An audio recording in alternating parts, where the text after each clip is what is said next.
Good morning. இனி நம்ம என்ன பார்க்க போகிறோம்னா, நடந்து முடிஞ்ச 2ஆம் இடைப்பருவத் தேர்வு 9ஆம் வகுப்போட கணிதத்தை நம்ம பார்க்க போகிறோம். கணிதம் கொஷின் பேப்பர் இது வந்து எக்ஸ்பெஷலி தேனி மாவட்டத்தோட கொஷின் பேப்பர் இது.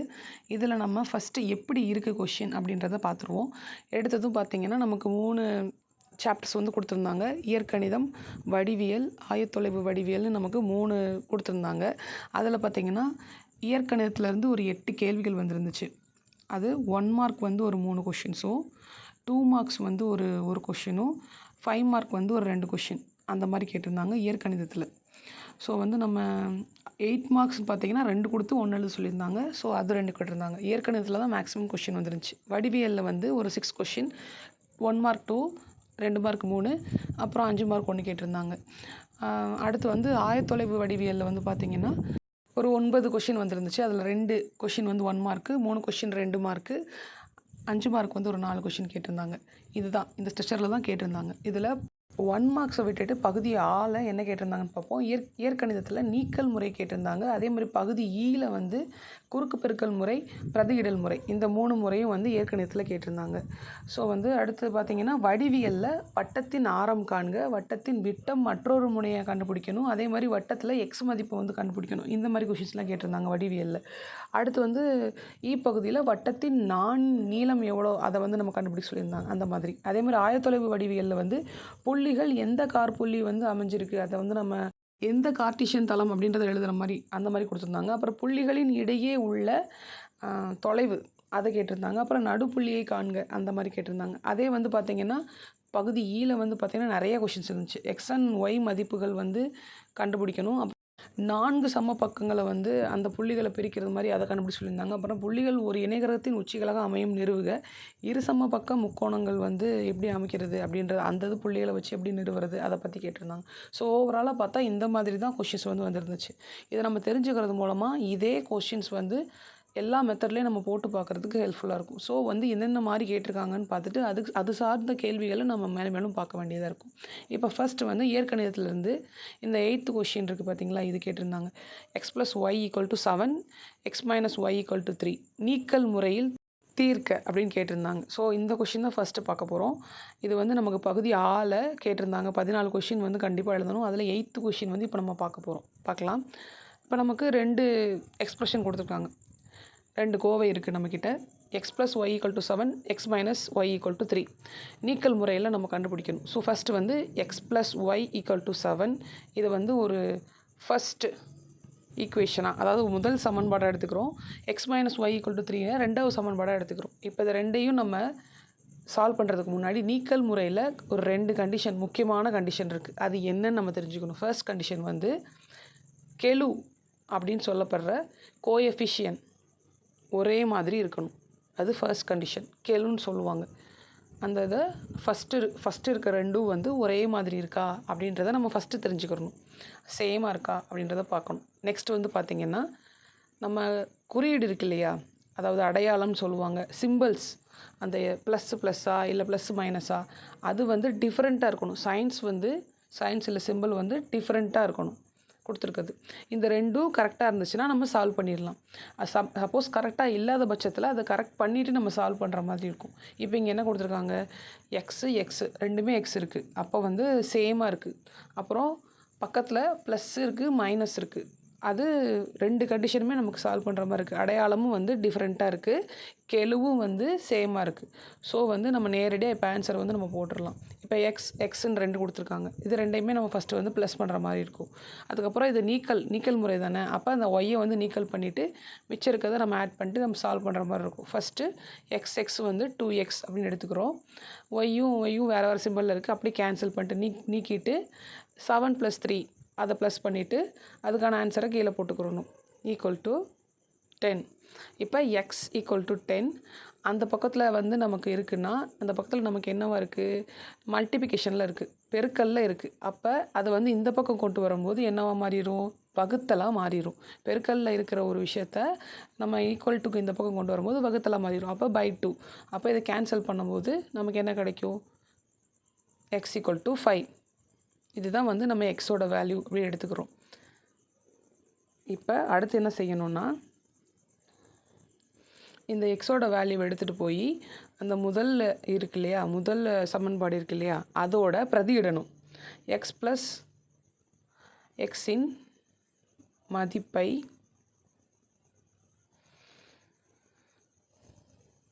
ஒன்றில் பிரதியிடல் இல்லை பிரதியிடுதல் அப்படின்னு கூட போட்டுக்கலாம். போட்டுட்டு நம்ம வந்து இப்போ மேலே இருக்க X plus Y equal to 7 அதை அப்படியே வந்து எக்ஸ் இருக்க இடத்துல இந்த 5 எடுத்து போடணும். 5 ப்ளஸ் ஒய் ஈக்குவல் டு 7. இப்போ ஒய்யை அப்படியே வந்து வச்சுட்டு தேர்ஃபோர் ஒய் ஈக்குவல் டு 5 வந்து நம்ம அந்த பக்கம் கொண்டு போகிறோம். 5 வந்து 7க்கு அந்த பக்கம் கொண்டு போகிறோம். இப்போ ப்ளஸில் இருக்கிறது அந்த பக்கம் போனது மைனஸ் ஆயிடுது. அப்போ 7 மைனஸ் 5 அதை ரெண்டையும் மைனஸ் பண்ணி வர்ற ஆன்சர் வந்து நம்ம ஒய்ன்னு எடுத்துப்போம். அப்போ ஒய் ஈக்குவல் டு 2 தான் ஆன்சர். இப்போ எக்ஸோட வேல்யூ எவ்வளோ 5, ஒய்யோட வேல்யூ வந்து 2. இப்போ நீக்கல் முறையில் நம்ம கண்டுபிடிச்சிட்டோம். எக்ஸ் ஈக்குவல் டு 5 அப்புறம் ஒய் ஈக்குவல் டு 2. இதுதான் வந்து நீக்கல் முறையை கண்டுபிடிக்கிறது. ஸோ வந்து இந்த கண்டிஷனை நம்ம கண்டிப்பாக ஞாபகம் வச்சுக்கணும். கெழு வந்து கரெக்டாக இருக்கா அப்படின்றத ஃபஸ்ட்டு பார்க்கணும். அப்போ அடையாளம் வந்து மாறி வேறு வேறையாக இருக்கான்னு பார்க்கணும். அப்போ அடையாளம் வந்து இப்போ ஒரே ப்ளஸ் ப்ளஸ்ன்னு இருந்துச்சுன்னா அதை நம்ம மைனஸாக மாற்றிக்கிறணும். கீழே நம்ம மாற்றுற மாதிரி வரும். இப்போ இங்கே வந்து 2 இருக்குது, 2x இருக்குது, ஒரு இடத்துல 2x இல்லாட்டி அதை நம்ம சேஞ்ச் பண்ணிக்கிற மாதிரி வரும். அந்த மாதிரி சேஞ்ச் பண்ணி போடுற மாதிரி இருக்கும். நிறைய சம்ஸ் வந்து அந்த மாதிரி சேஞ்ச் பண்ணி போடுற மாதிரி நமக்கு எக்ஸாம்பிளாக இருக்கட்டும், எக்ஸசைஸாக இருக்கட்டும் ஆல்ரெடி இருக்குது. அதை நீங்கள் ஒரு தடவை பார்த்துக்கலாம். நெக்ஸ்ட் சம் பார்க்கலாம். நெக்ஸ்ட் சம் என்ன கொடுத்துருக்காங்கன்னா, பகுதி ஈயில் வந்து குறுக்கு பெருக்கல் முறையை பயன்படுத்தி தீர்வு காண்க. இது வந்து ஒரு எடுத்துக்காட்டு சம். எடுத்துக்காட்டு 3.52. இதுதான் நம்ம பார்க்க போகிறோம். இப்போ என்ன கொடுத்துருக்காங்க, குறுக்கு பெருக்கல் முறையை பயன்படுத்தி தீர்வு காண்க. இந்த சம் வந்து 3x minus 4y equal to 10 கொடுத்துருக்காங்க. அதே மாதிரி இது ஒரு 15th சம். நம்ம கொஷினில் 15th சம்மாக இருக்குது. 3x minus 4y equal to 10, yx plus 3y equal to 5ன்னு 2 கொடுத்துருக்காங்க. எப்போவுமே குறுக்கு பெருக்கல் முறை வந்துச்சுன்னா நம்மளோட வலது கை பக்கமாக 0வை கொண்டு வந்துடணும். மிச்சம் இருக்க எல்லா இதையும் வந்து இந்த இடது கை பக்கமாக கொண்டு வந்துடணும். அப்போ 3x minus 4y minus 10 equal to 0 அப்படின்னு இந்த பக்கத்தில் இருக்கிறத ப்ளஸில் இருக்கிறத இந்த பக்கம் கொண்டு வரும்போது மைனஸ் ஆயிடுது. அப்போ மைனஸ் 10 போட்டுக்கிறோம். அதே மாதிரி 4x plus 3y minus 5 0 equal to 0 இந்த மாதிரி போட்டுக்கிறணும். இது சமன்பாடு 1ஆகவும் சமன்பாடு 2ஆகவும் வச்சுக்கிறணும். 1 2 ஈக்குவேஷன் 1 and 2ஆக வச்சுக்கிறணும். வச்சுட்டு இப்போ என்ன பண்ணணும்னா, இப்போ நமக்கு 3 டேர்ம் இருக்குது. அதாவது எக்ஸுன்னு ஒன்று, ஒய்ன்னு ஒன்று, அப்புறம் வந்து நம்ம மாறிலின்னு சொல்லப்படுற அந்த கான்ஸ்டன்ட் வேல்யூ ஒன்று இருக்குது. அந்த இது எப்போவுமே நம்ம 1ன்னு எடுத்துக்கிறோம். சரிங்களா? 1ன்னு வச்சுட்டு எக்ஸு ஒய்யு, அதுக்கப்புறம் வந்து அந்த மாறிலியாக இருக்கிறது வந்து ஒன்றா வச்சுக்கிறோம். வச்சுட்டு இப்போ என்ன பண்ணணும்னா, எக்ஸோட வேல்யூ எடுத்து எக்ஸில் எழுதக்கூடாது, ஒய்யோட வேல்யூ எடுத்து எக்ஸில் எழுதணும். அதே மாதிரி எக்ஸோட வேல்யூவை ஒய்யில் எழுதணும். அப்படி மாற்றி மாற்றி எழுதணும். இந்த இதை பொறுத்த வரைக்கும், குறுக்கு பெருக்கல் முறையை பொறுத்த வரைக்கும். இப்போ -4 3 ஒய்யோட வேல்யூ எடுத்து எக்ஸில் எழுதியிருக்கோம். அடுத்து என்ன பண்ணணும், அதுக்கப்புறம் இந்த கான்ஸ்டன்ட் வேல்யூ இருக்கு இல்லையா, அதை பக்கத்தில் எழுதணும். இந்த மாறிலி -10 -5 அப்படி எழுதிக்கிறணும் பக்கத்தில். இப்போ ஒய் இருக்க இடத்துல எது எழுதணும்னா, எக்ஸோட வேல்யூவை தூக்கி எழுதணும். அப்போ 3 4 போட்டுக்கிறணும். இப்போ அடுத்து என்ன எழுதணும் அப்படின்னு பார்த்தீங்கன்னா, நமக்கு ஆல்ரெடி தெரியும் ஒய்யை வந்து நம்ம எக்ஸ்ட்ராம் எடுத்து எழுதியிருக்கோம். அப்போ அடுத்து எழுத வேண்டியது இந்த ஒய்யோட வேல்யூ எடுத்து அந்த கான்ஸ்டண்ட்டாக இருக்கிற இடத்துல அதுக்கு கீழே நம்ம அப்படியே போடுற மாதிரி இருக்கும். ஸோ ஒய்யோட வேல்யூ வந்து -4 + 3 போடணும். ஸோ இப்படி போட்டுக்கணும். இப்படி போட்டதுக்கப்புறம் நம்ம கொஷினில் என்ன கேட்டிருக்காங்க, குறுக்கு பெருக்கல் முறை தான் நமக்கு கேட்டிருக்காங்க இல்லையா. ஸோ வந்து நம்ம என்ன பண்ணணும், அதை எடுத்துக்கிறணும். அதை என்ன பண்ணணும்னா, இந்த எக்ஸோட வேல்யூவை ஒய்யிலையும் ஒய்யோட வேல்யூவை எக்ஸ்லேயும் எழுதிட்டு, ரெண்டுக்கும் எக்ஸ் ஒய்க்கு நடுவில் வந்து அந்த கான்ஸ்டன்ட் வேல்யூ எழுதிட்டு, கான்ஸ்டன்ட் வேல்யூ எழுதுகிற இடத்துல ஒய்யோட வேல்யூ எடுத்து எழுதுகிற மாதிரி இருக்கும். இதுதான் நம்ம பேசிக்காக புரிஞ்சுக்கிட்டு, அதுக்கப்புறம் நம்ம இப்போ குறுக்கு பெருக்கல் பண்ணுறது எப்படின்னா, நம்ம குறுக்கு பெருக்கலை வந்து முறையை பயன்படுத்தி அந்த வேல்யூ கண்டுபிடிக்க சொல்லியிருப்பாங்க. அப்போ 4யும் 5யும் பெருக்கணும், 3யும் 10யும் பெருக்கணும், -10. அதே மாதிரி -3 +4 -5 3 இந்த மாதிரி மாற்றி மாற்றி ஆப்போசிட் சைட்ஸை வந்து நம்ம பெருக்கணும். மல்டிப்ளிகேஷன் அதாவது. ஸோ வந்து நம்ம எப்படி எழுதணும்னா, எக்ஸு ஒய் 1 இந்த 3யும் போட்டுட்டு பை என்ன போடணும், இதுக்கு ஈக்குவல் டு போட்டுறணும், இதுக்கு ஈக்குவல் டு போடணும், இதுக்கு ஈக்குவல் டு போடணும். ஈக்குவல் டு போட்டுட்டு -4 ப்ராக்கெட் போட்டுட்டு அதுக்கப்புறம் -5 அப்படி போட்டுறணும். போட்டுட்டு மைனஸ் நடுவில் மைனஸ் இருக்கணும். அதுக்கப்புறம் வந்து 3 ப்ராக்கெட்லேயும் -10 வந்து ப்ராக்கெட்லேயே இருக்கணும். 3 கொடுத்துருக்கோம், அதுக்கப்புறம் 10 கொடுத்துருக்கோம். இப்படி ப்ராக்கெட்டில் போட்டால் தான் நம்ம வந்து மல்டிப்ளிகேஷன் பண்ணுறதுக்கு வந்து ஈஸியாக இருக்கும். பெருக்கிறதுக்கு நமக்கு வந்து ரொம்ப ஈஸியாக இருக்கும். இதே மாதிரி ஒய்யோட வேல்யூ எழுதணும். -10 -4 அதுக்கப்புறம் வந்து -5 -3 அந்த மாதிரி எழுதிக்கிறணும். நடுவில் ஒரு மைனஸ் போட்டுக்கிறணும். -5 இருக்குது, -5 ஒரு ப்ராக்கெட்டில் எழுதிட்டு அதுக்கப்புறம் -3 எழுதிக்கிறணும். 3 வெறும் 3 எழுதிட்டு அதுக்கப்புறம் அந்த 1 இருக்க இடத்துல என்ன போடணும்? 3 3 3 2 3 இருக்குது, அதையுமே ப்ராக்கெட்டில் போட்டுட்டு அதுக்கப்புறம் நடுவில் மைனஸ் போட்டுட்டு 4 -4 அதையும் இந்த பக்கம் போட்டுறணும். இப்போ என்ன பண்ணணும், நமக்கு ஆல்மோஸ்ட் வந்து மைனஸ் தான் அதிகமாக இருக்குது. அப்போ அதை நம்ம ப்ளஸ் சிம்பிளாக மாற்றிக்கிட்டு அதை வந்து ஒன்றா நம்ம பெருக்கிட்டு மைனஸாக இருந்தால் மைனஸ் பண்ணணும், ப்ளஸ்ஸாக இருந்தால் ப்ளஸ் பண்ணணும். அப்போ வந்து நமக்கு 3 ஆன்சர் கிடைக்கும். எக்ஸோட வேல்யூ என்னென்னு கிடைக்கும், ஒய்யோட வேல்யூ என்னென்னு கிடைக்கும். அப்போ நம்ம இதோடது 4 5s are 20. அப்போ அதே மாதிரி எக்ஸ் அப்படின்னு போட்டுட்டு பை 4 5s are 20 -20 போட்டுக்கிறணும். போட்டுட்டு அந்த மைனஸ் அப்படியே போட்டுட்டு 3 10 வந்து 3ஆல் 10 பெருக்குனா 30, அதை அப்படியே போட்டுக்கிறோம். அதுக்கப்புறம் ஒய்யோடது போட்டுட்டு கீழே வந்து 10ஆல் 4 பெருக்குனா 40, அப்போ -40. அதே மாதிரி மைனஸ் வந்து 5ஆல் 3 பெருக்குனா வந்து 15. இப்போ இங்கே உள்ளே மைனஸு வெளியே மைனஸ்னால அதை நம்ம ப்ளஸ்ஸாக மாற்றிக்கிறணும். இதில் வந்து 3 3s are 9, 4 4s are 16 இப்படி போட்டுக்கிறோம். இதில் என்ன சொல்கிறாங்கன்னா, இதில் வந்து பார்த்திங்கன்னா வெளியே ஒரு மைனஸ் இருக்குது. ஸோ வந்து இங்கே ஒரு மைனஸ் இங்கே ஒரு மைனஸ்னால் ப்ளஸ் ஆயிரும். நெக்ஸ்ட் என்ன பண்ணணும், அந்த கீழே இருக்கிற டினாமினேட்டரில் இருக்கிறதெல்லாம் வந்து நம்ம மைனஸ் பண்ணணும். எக்ஸ் வந்து -20 -30 இருக்குது. அப்போ என்ன வரும், அந்த சிம்பிள் வந்து மைனஸாக இருக்கிறனால ப்ளஸ் ஆயிடுது 50. நெக்ஸ்ட்டு வந்து ஒய் என்ன கொடுத்துருக்கோம், 2 இடத்துல மைனஸ் இருக்கிறதுனால அது ப்ளஸ்ஸாக மாறிடுது. அப்போ மைனஸு ப்ளஸ்ஸு வந்து நம்ம என்ன பண்ணுவோம், எப்பவுமே டிஃப்ரெண்ட் சிம்பிள்ஸாக இருந்துச்சுன்னா, வேறு குறியீடு இருந்துச்சுன்னா, அதாவது சயின்ஸ் அடையாளங்கள் வேறு இருந்துச்சுன்னா நம்ம வந்து அதை நம்ம மைனஸ் தான் பண்ணணும். அப்போ 40 வந்து 15லேருந்து கழிச்சிட்டு பெரிய வேல்யூவோடது 40ஓட சைன் எதோ அதை அப்படி கீழே போட்டிருக்கோம் -25ன்னு. அப்புறம் வந்து பார்த்திங்கன்னா 9 மைனஸ் இருக்கிறதுனால ப்ளஸ்ஸாக மாறிடுது. ஸோ 9 + 16 25 வந்துடுது. இப்போ வந்து எல்லாமே ஈக்குவல், எக்ஸ் ஒய் இந்த 1 3மே வந்து ஈக்குவல் இருக்கிறதுனால இது தனித்தனியாக எழுதிக்கிறோம். எப்படின்னா x/50 அப்புறம் 1/25 இந்த மாதிரியும், அதே மாதிரி y/-25 -25 1/25 இந்த மாதிரி எழுதிக்கிறோம். ஈக்குவல் போட்டுக்கோங்க. ஈக்குவல்ட்டுன்னு போட்டுட்டு இந்த மாதிரி எழுதிட்டு முடித்த பிறகு என்ன பண்ணுறோன்னா, இந்த 50 வந்து மேலே போயிடுது. இதை வந்து நம்ம மேலே கொண்டு போய் பெருக்கணும். அப்படின்னா எக்ஸ் = 50/25 வகுத்தல்ல 50/25 போட்டுறணும். அதே மாதிரி ஒயில் வந்து பார்த்திங்கன்னா அந்த -25 வந்து மேலே போயிடும். -25/25 y = -25/25 இந்த மாதிரி போட்டுக்கிறோம். போட்டுட்டு இப்போ நம்ம இதை கேன்சல் பண்ணோம்னா என்ன வரும், இங்கே வந்து 1 வரும். ஒய்யோட ஆன்சர் வந்து 1 வரும், எக்ஸோட ஆன்சர் வந்து 2 வரும். அதான் நமக்கு வேல்யூ கிடைக்கிற வேல்யூ. அப்போ x = 2, இது வந்து எக்ஸோட வேல்யூவாக வச்சுக்கிறோம். அதே மாதிரி y = 25 அடித்ததுக்கப்புறம் நமக்கு 1ன்ற வேல்யூ கிடைக்கும். 25 அடித்தா 125 is 25 1. ஸோ வந்து இதுக்கோட வேல்யூ நம்ம -1 மேலே மைனஸ் இருக்கிறதுனால கீழே மைனஸ் போட்டுக்கிறோம். ஸோ எக்ஸு 2 ஒய் -1 கண்டுபிடிச்சாச்சு.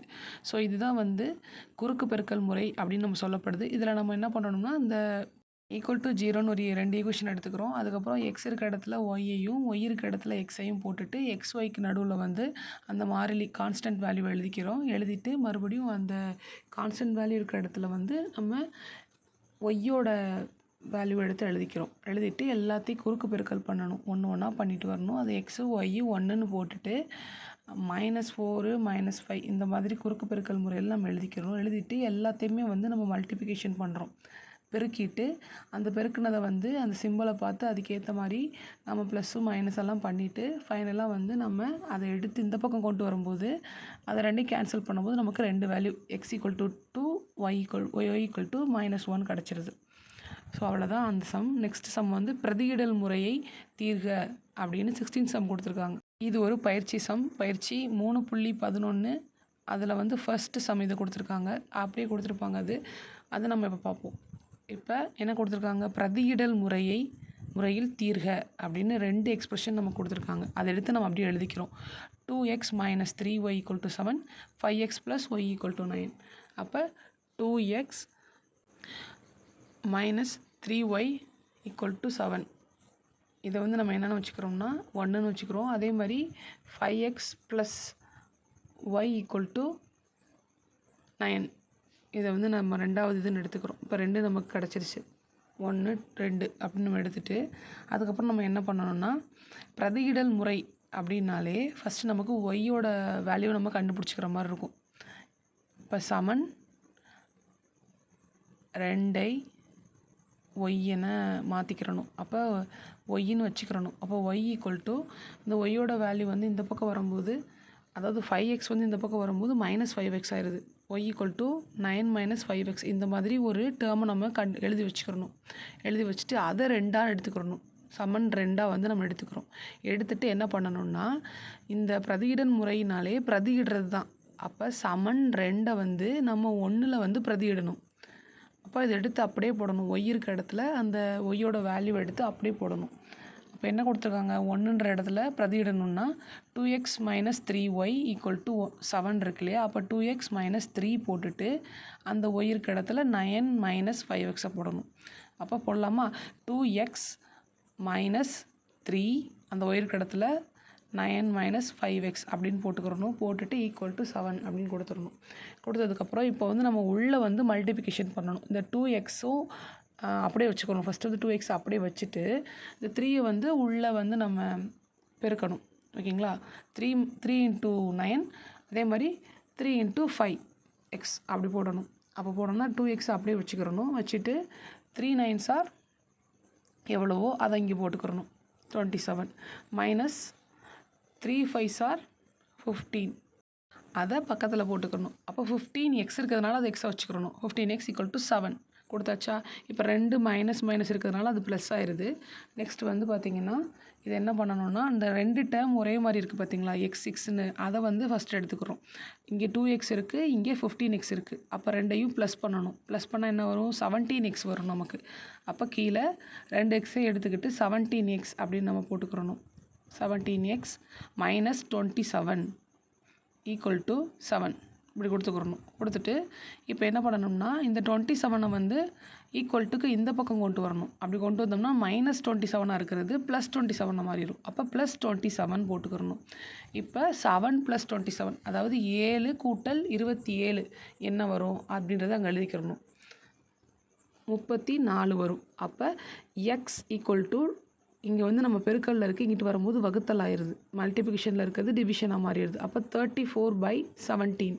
அப்போ கேன்சல் பண்ணும்போது 1 இது வந்து 2ஆக இருக்கும். ஸோ x = 2 அப்படின்னு நம்ம இப்போ கண்டுபிடிச்சிட்டோம். இப்போ என்ன பண்ணணும், நம்மக்கிட்ட எக்ஸோட வேல்யூ கிடச்சிருச்சு. இப்போ எக்ஸோட வேல்யூவை வச்சு நம்ம வந்து ஒய்யோட எக்ஸ்ப்ரெஷனில் வந்து நம்ம பிரதியிடணும். எப்படி, இந்த y = 9 - 5x இருக்கு இல்லையா, அதில் வந்து எக்ஸுன்ற இடம் எங்கே இருக்குது, என்ன வேல்யூ இருக்கோ அதை அந்த எக்ஸில் இடத்துல போட்டு நம்ம கண்டுபிடிக்கணும். ஸோ எக்ஸை ஒய்யில் பிரதியிடல் அப்படின்னு போட்டுட்டு அந்த ஒய் என்னது, y = 9 - 5x கொடுத்துருக்காங்களா. அப்போ ஒய் அப்படியே வச்சுக்கிறணும். 9 - 5 அதை 2ன்னு போட்டுக்கிறணும். ஏன்னா எக்ஸ் நமக்கு 2ன்னு கண்டுபிடிச்சிருக்கோம் இல்லையா. அப்போ 5 2s are 10. அப்போ 10ல் 9 போயிடுச்சுன்னா 1. அப்போ ஒய்யோட வேல்யூ வந்து 1. அப்போ எக்ஸோட வேல்யூ வந்து 2, ஒய்யோட வேல்யூ வந்து 1 அப்படின்றத நம்ம கண்டுபிடிச்சிட்டோம். இதுதான் பிரதியிடல் முறை. பிரதியிடல் முறைன்றது நம்ம கிடச்சிருக்க வேல்யூவை வச்சு ஆல்ரெடி இருக்க ஒரு எக்ஸ்ப்ரெஷனில் நம்ம பிரதியிட்டு கண்டுபிடிக்கிறது. ஸோ இதுதான் இப்படி தான் கண்டுபிடிக்கணும். இப்போ நமக்கு அல்ஜிப்ராவில் கேட்ட 3 சமயம் நம்ம பார்த்தாச்சு.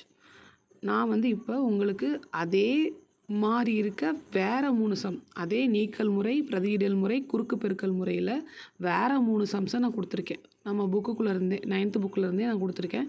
இதை வந்து நீங்கள் ட்ரை பண்ணி பாருங்கள். நீக்கல் முறையில் வந்து தீர்வு காணுங்க, பிரதியிடல் முறையில் தீர்வு காணுங்க, குறுக்கு பெருக்கல் முறையை பயன்படுத்தி தீர்வு காணுங்கன்னு நான் 3 சம் கொடுத்துருக்கேன். அதில் வந்து நீங்கள் வந்து ட்ரை பண்ணி பாருங்கள். 4a + 3b = 65, a + 2b = 35, 2x - 3y = 7, 5x + y = 9 அந்த மாதிரி கொடுத்துருக்கேன். அப்புறம் 3x + 5y = 21, -7x - 6y உங்களுக்கு அந்த நம்பர்ஸ்லாம் வந்து புரியாமல் இருக்கலாம். ஸோ வந்து இந்த நம்பர்ஸை மட்டும் இப்போ நான் சொன்னேன். நெக்ஸ்ட் வீடியோவில் செகண்ட் மிட்டம் டெஸ்ட்டில் கேட்ட வடிவியல் கணக்குகளை பார்ப்போம். இந்த 3 சம்மையும் ட்ரை பண்ணி பாருங்கள். டவுட் இருந்தால் கேட்கலாம். நன்றி.